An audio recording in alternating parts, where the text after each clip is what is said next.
Welcome back to MFO, everybody. Thanks for tuning in to another episode. I'm going to get right to it today. We've got a longer video today. We're interviewing all of the money winners, the prize winners from the VBT.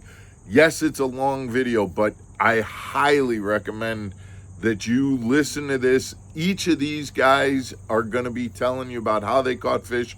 And I'm telling you, I learned a lot in hearing from them about how they caught fish, when they were fishing, where they were fishing, things like that. It is very, very informative. So I'm going to stop talking and let's get into these interviews.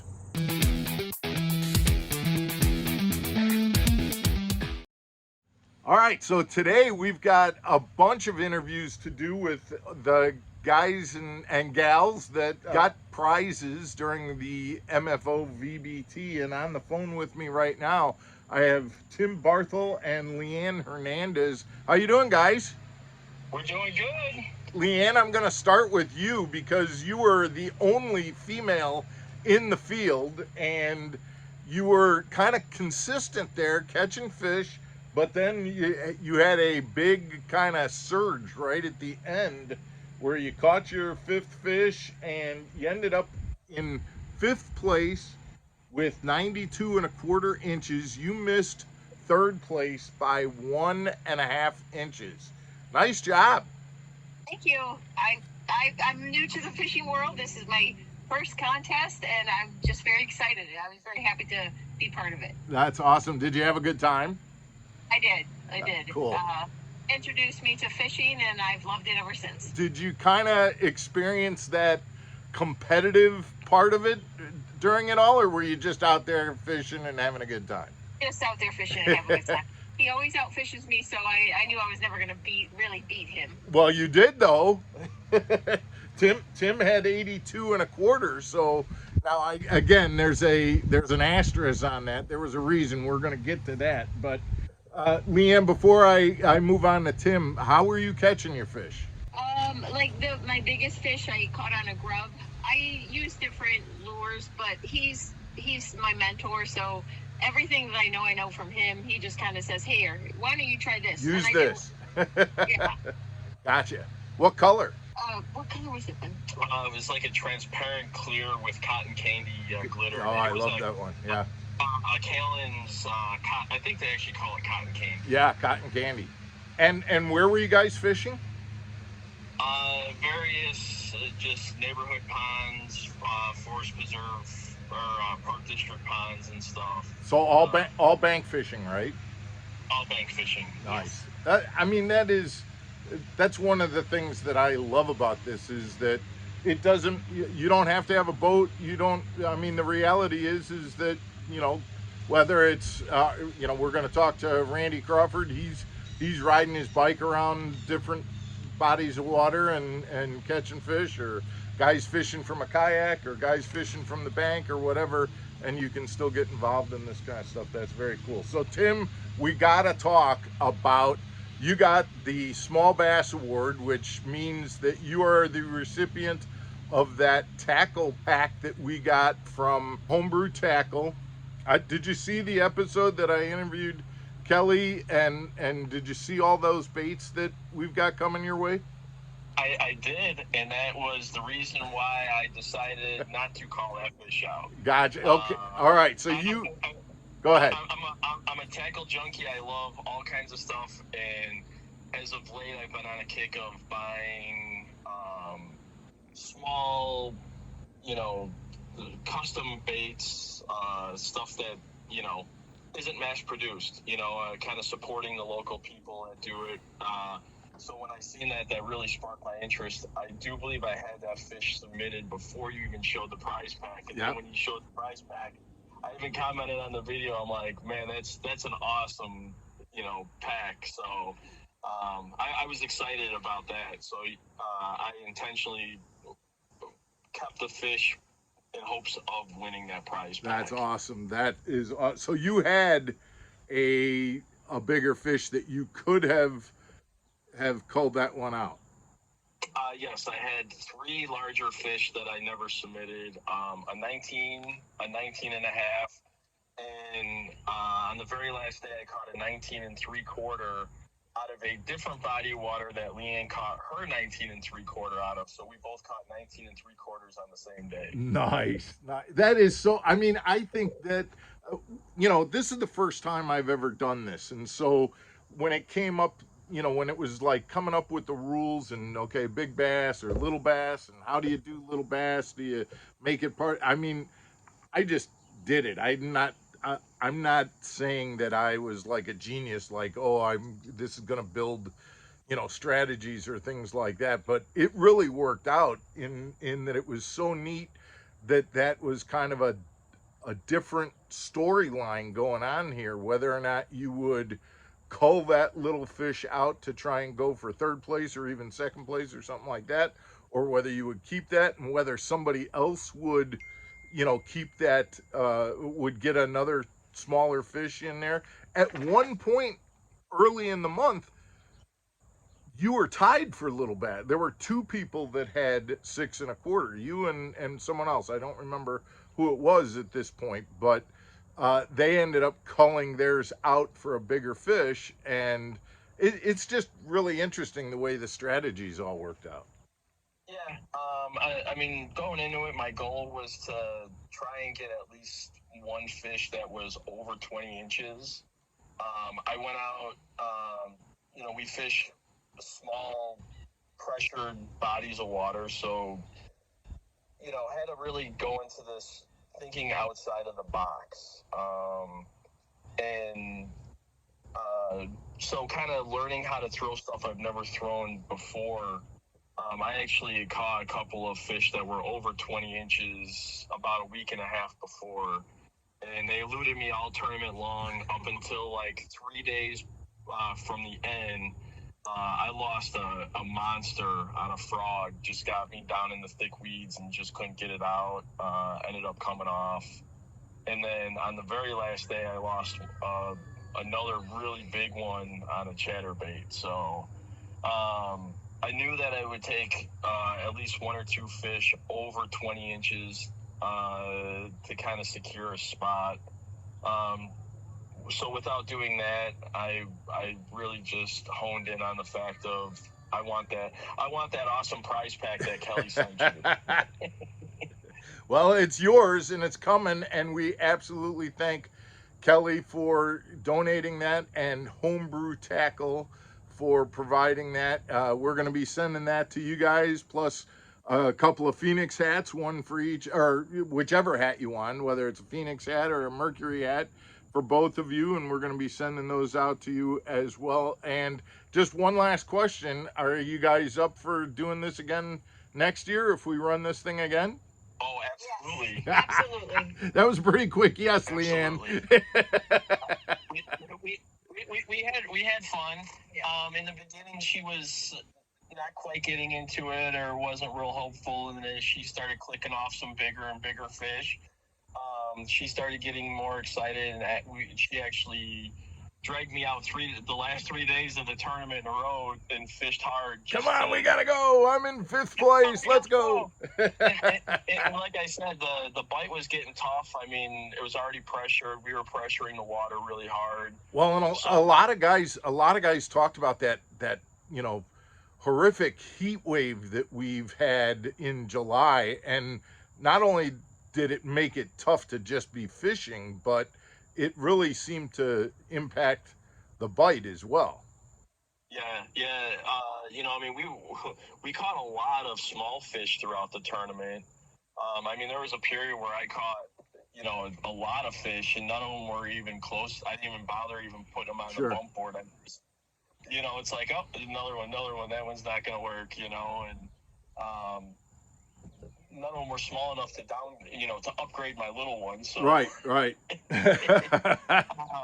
But so we just started switching stuff up, and I'm like, you know what? These fish probably don't ever see a grub, so I put a grub on an 1/8 ounce jig head for her, and she's never fished anything that style really before, and she went to town on it, and she started just catching tons of fish on it, having fun. Throughout the tournament, I was throwing glide baits. A couple of the fish that we weighed were on a small glide bait. All the fish I caught on the big glide bait during the tournament were all small fish. Prior to that, that's where some of those big ones came from. I was measured a couple fish on a huge hair jig, just trying different stuff, and it all kind of worked out. It all came together, so it was Cool. fun. Very So, cool. yes. Thank you for sharing some of the baits that you were using too, and the strategies that you were using. But I mean, the glide baits make sense, but I mean, I think your idea and strategy of going to a grub when things got pressured, that makes a lot of sense. Something a little more subtle, a little more natural. And old school, quite honestly, I mean, stuff that they don't probably see a whole lot because guys don't throw it as much. No, they don't. They don't. So sometimes the old things still work. And the day after she started throwing the grub, Mike Iaconelli did his in-shop video that was talking about the old school grub. About the timing of it. So, but. Well, guys, I appreciate you taking the time to talk to me. I know that you're in the car, but I appreciate you taking my call, and congratulations. And we will get your prizes out to you. And thanks for participating in the MFO VBT. We appreciate you putting it on, and thank you very much to Kelly for donating the awesome prize pack. I can't wait to start fishing that stuff and trying that stuff out. Absolutely. So, appreciate all the other sponsors that contributed. I mean, yes. It made it fun, I really would have liked to have been spending that $125 at Tackle Warehouse, but 2JS donating the $125 gift certificate, and Twin Lakes and Core Tackle with the second place prize and things like that. So yeah, you're right. We appreciate all of the sponsors who helped us get this thing off the ground and get going on it. And again, thank you guys for participating. And the way this went, I'm so happy with it, the way everything went throughout the month, and it seems like people had a fun time doing it. So I can absolutely see us doing this again next year. Sounds good. We look forward to it. Excellent. Yes. All right. Keep watching videos every day. Oh, thank you. Thank you.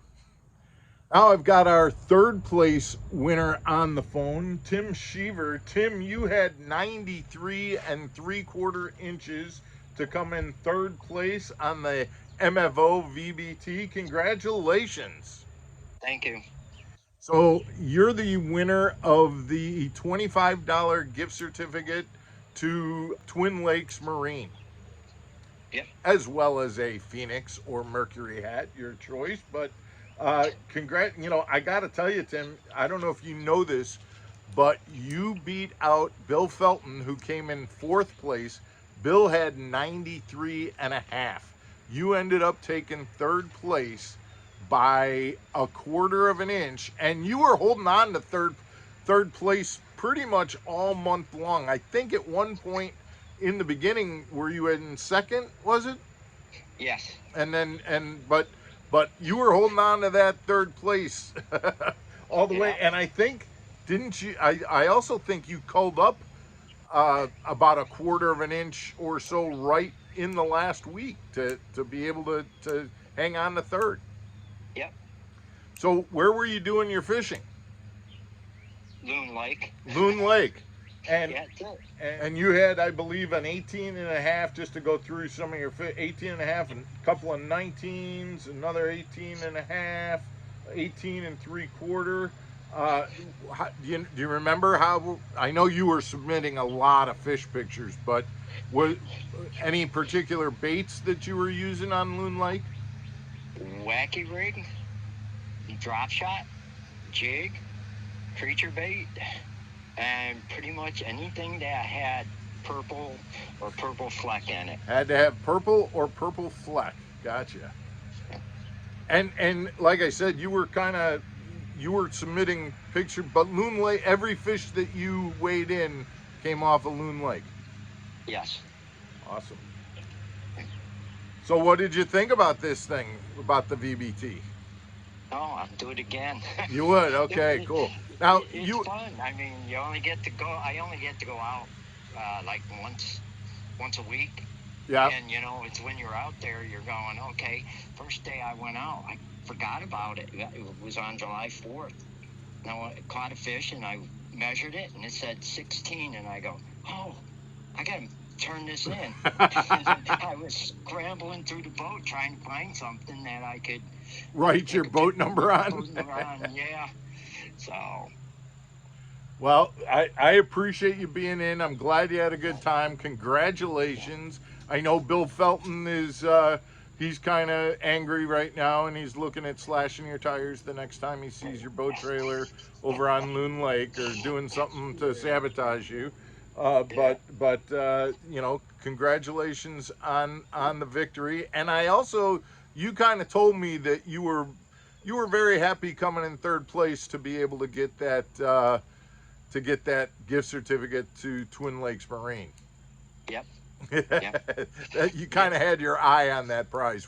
I just talked to another winner who got the small bass award, and he said, oh no, he was going specifically for that homebrew tackle prize pack, and so he knew which prize he wanted, and that was exactly the prize that he got. And it sounds like you were doing the same thing. Yes, sir.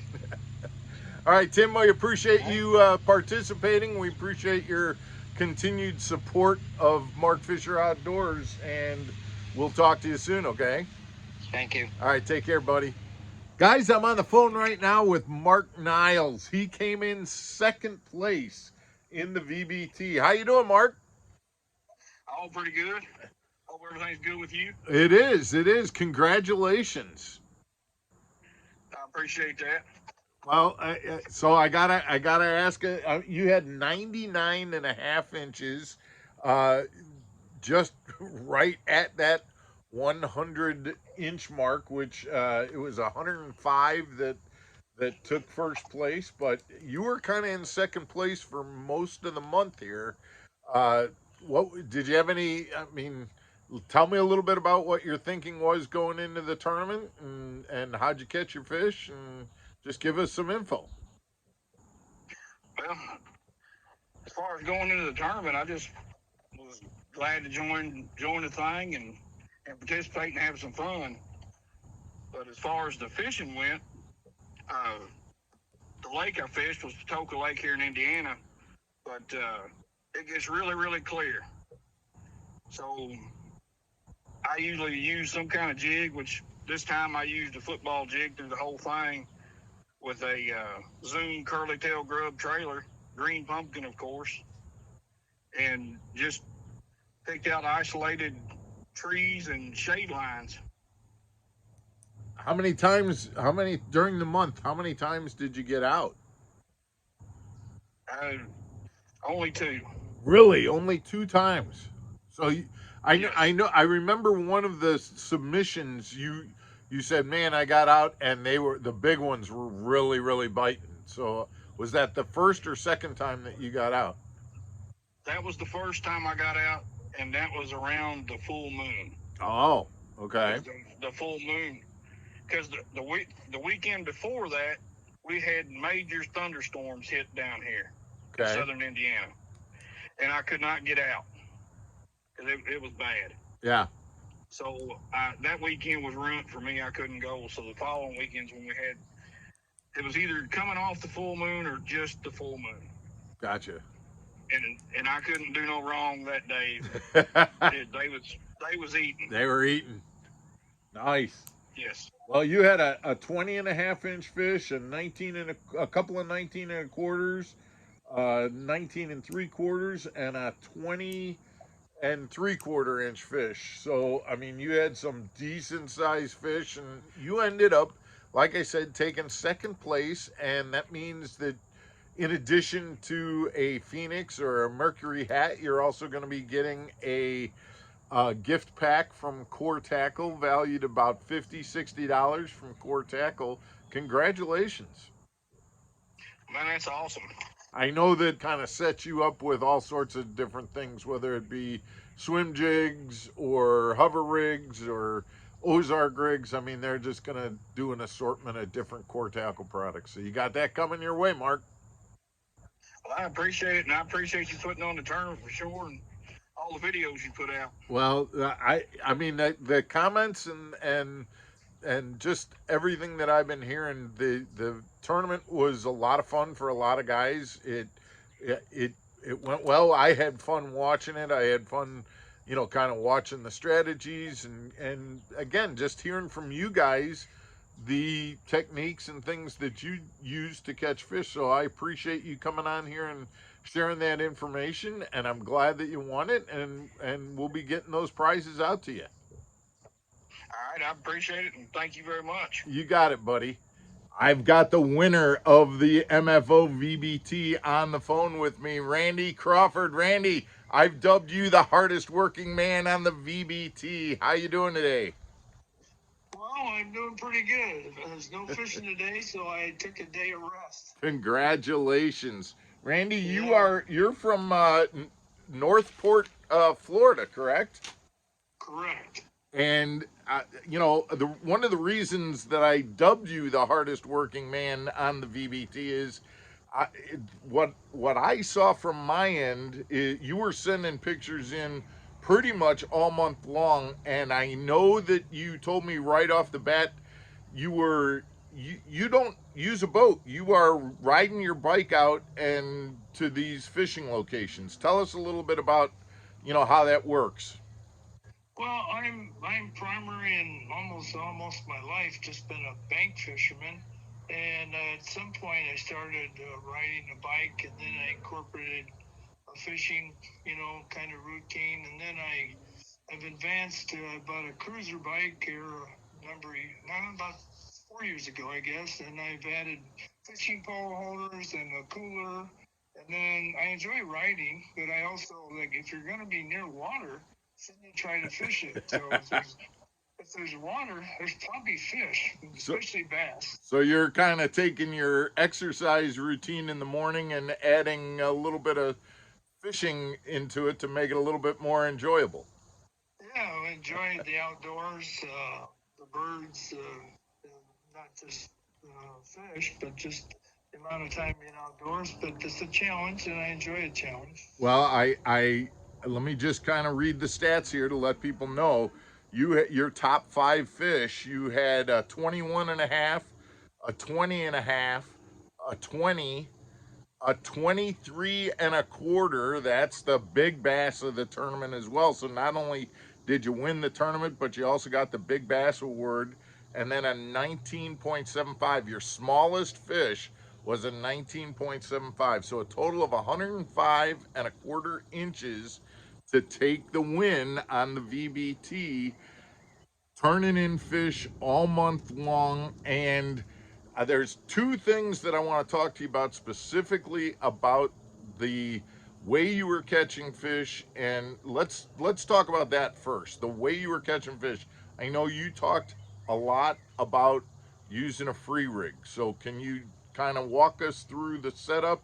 You had a couple of different baits that I'm aware of. So tell us a little bit about the setup and the way you were catching fish.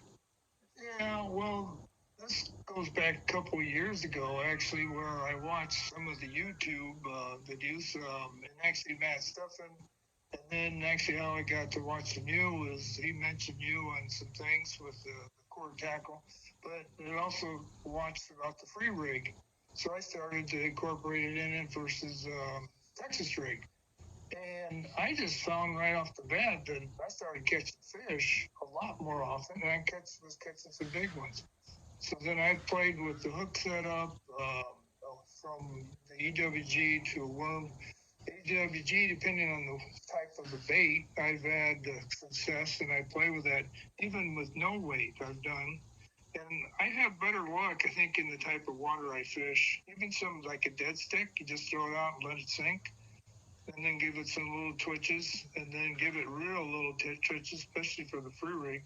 So It'll react. some of the water that I saw that you were showing me in some of your pictures, there is some current to that water, isn't there? Well, there's gates. There's North Florida. They have what is it?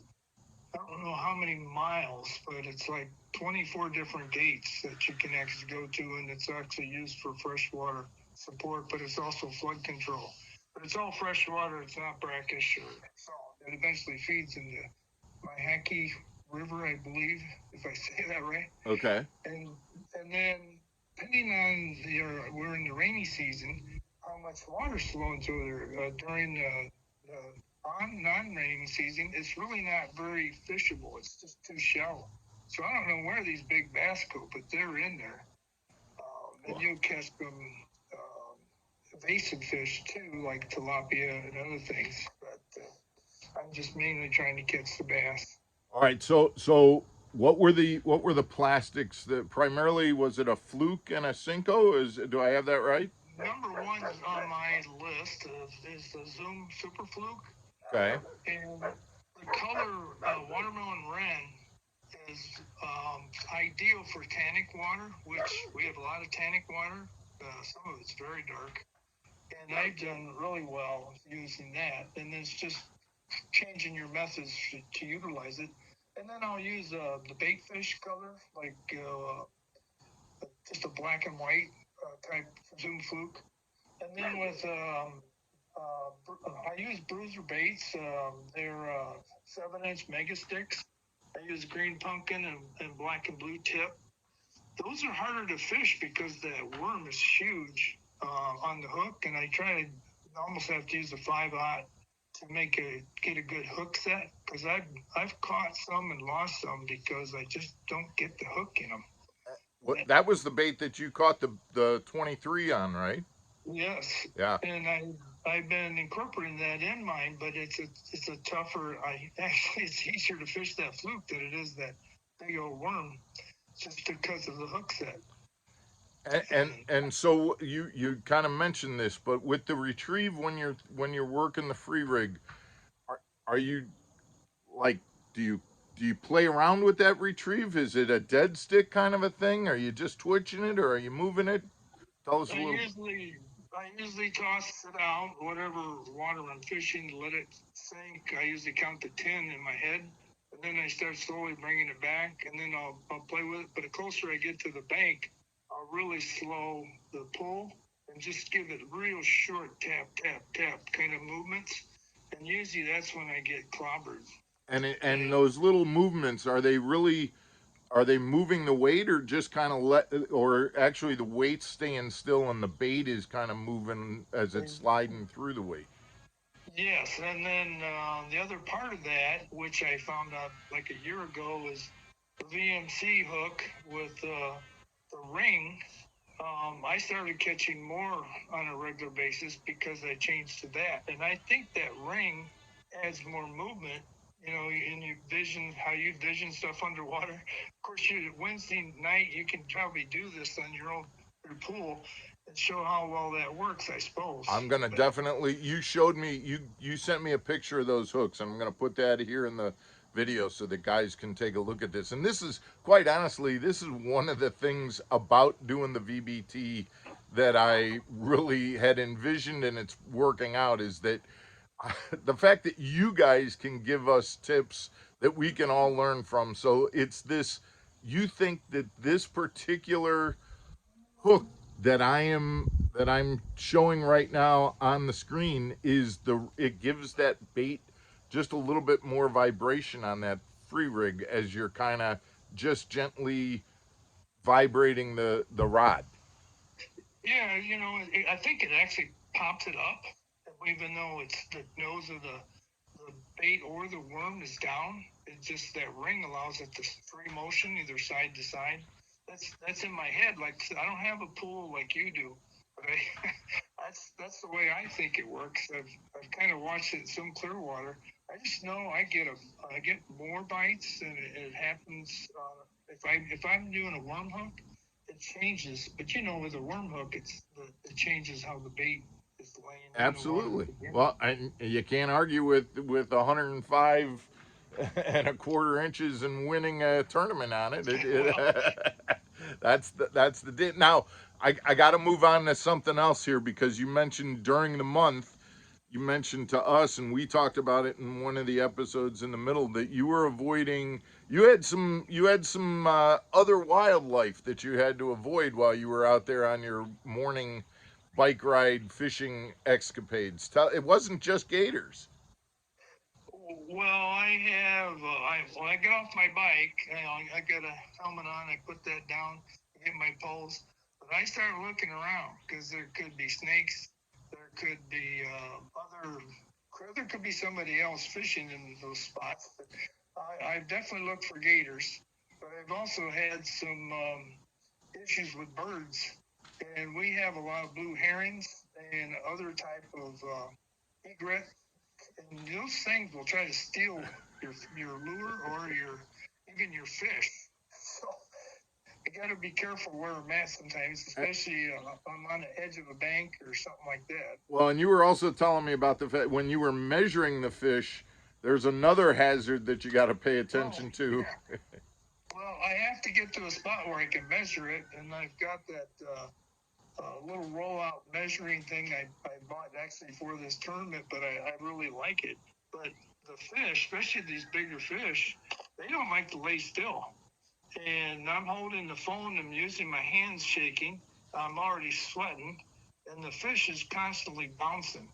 So it's very challenging. It's to give you guys a reasonable picture. I may take 5 pictures before I get one, but I've had a couple times the dang fish almost got away. But I was away, and then I have to watch out for fire ants while I'm on the ground looking at this, trying to do this nice picture just to send them mark. Well, you like I said, you got the title of hardest working man in the VBT, and it paid off with a victory. How did you get started fishing, Randy? How long have you been fishing, and how did you get started with it? Well, I've been fishing most of my life, but not with artificial bait. My dad was Arkansas, and we was live bait, whether it was a minnow or probably night growers. We go out and catch night growers, and then up in northwest Illinois, Rock River, we'd be catching catfish or crappie or drums and stuff like that. Well, then in 2019, my son, who was in Sarasota, and that's why I'm here in Florida now, because the grandkids are here. He said he came up and let's do some smallmouth fishing. So we went to the Green River, and I've never fished for smallmouth. But we started catching them. Hey, this is kind of fun. And then I found out with artificial bait, I'm catching a lot more fish than I ever did with live bait. So I've been expanding, and then actually watching you guys on YouTube and learning some stuff there. And then, it's not like I'm having to buy stuff for boats, but it still gets expensive. So I watch what I buy, and I like the Zoom flukes as far as reasonable.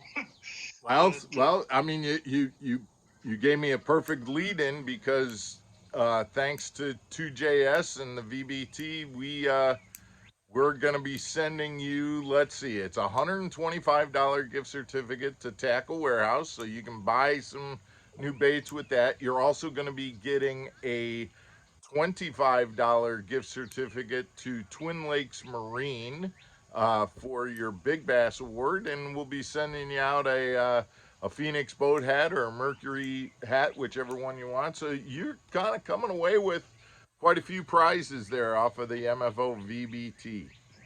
Well, I really appreciate that. That's awesome, and your sponsors in both cases, 2JS Industries. Yep, 2JS Industries did the Tackle Warehouse gift certificate. And then the Twin Lakes Marine, that's really neat, and I really appreciate it. And I don't do fishing tournaments, so this is all new to me. Especially, I didn't know how much effort it was going to be, but for the month of July, we definitely got it on my calendar for future years. This has been my busiest July ever. Excellent. Did you enjoy it? Yeah, well, I usually just try to catch fish, and that's a competition itself, as you know, because sometimes they just don't bite. But right. This was a different challenge. It's definitely with measuring. I still try to weigh them. Usually I would weigh them, take a picture, and put them back. And And then with Facebook, the family, we would send pictures to my son. Hey, I caught this. What have you been doing? So he's probably at work or something like that. But we enjoy it.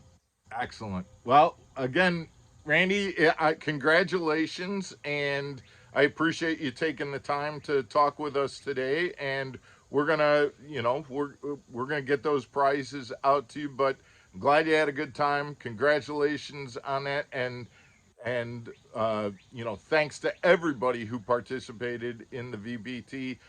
As far as I'm concerned, this was a big success, and it seems like people enjoyed themselves. So I look forward to doing it again next year. Oh, that'd be cool.